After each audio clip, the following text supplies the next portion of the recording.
Prince Harry and Meghan wanted to move to Windsor Castle but were given Frogmore Cottage, a new book has claimed. During their relocation from Kensington Palace, the Duke and Duchess of Sussex reportedly hoped for a suite of apartments at the royal residence. But according to Lady Elizabeth Anson, who was a close friend of the Queen and died in 2020, the monarch made the generous gesture of giving them the cottage instead. She described the home in Windsor as a big deal to the Queen, who reportedly said, "I hope they'll respect it." The claim was made in The New Royals, a book written by Katie Nichols, which explores the relationships between Harry, Meghan, William, Kate and the newly crowned King Charles III over the years. In an extract published by the Mail Online, Lady Elizabeth is quoted as saying, "The cottage was a big deal. The Queen's entrance into the gardens is right next to their cottage. It is essentially her backyard, her solitude, and her privacy. She was giving that up in gifting Harry and Meghan Frogmore Cottage. We all thought it was very big of her. She said, I hope they'll respect it." Royals aren't allowed to earn any money from outside sources.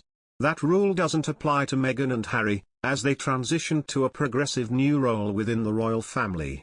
Royal commentators previously told Insider the couple would likely use book deals and speaking engagements to fund their luxurious tastes going forward. They said even though Harry has never had a job outside his military service, it likely wouldn't take much effort for them to start raking in multi-million-dollar paychecks. "We could easily compare them to any former presidents," WINDSOR said. "My mind keeps going to Barack and Michelle Obama and how they make money. The reason I compare the two is that they're already friends with each other and I would put them on the same level in terms of fame." Indeed, it was announced in 2021 that Harry had agreed to a deal to write his memoirs.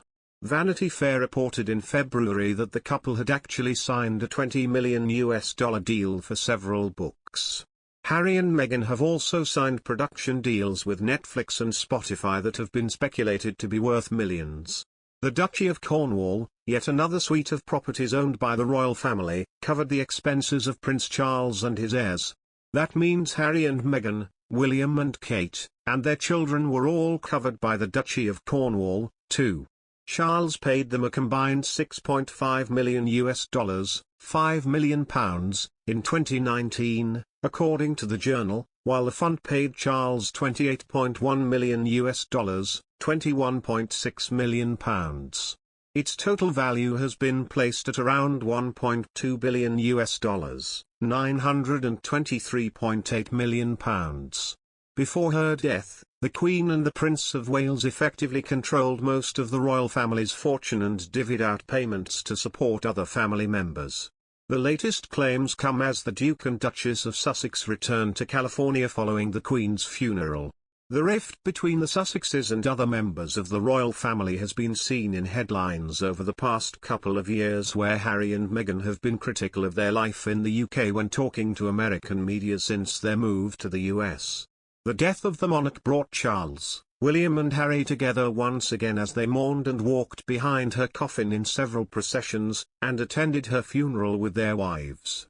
And speaking afterwards, TV host Gayle King, who is a friend of Meghan, said, "There have been efforts on both sides to sort of make this right.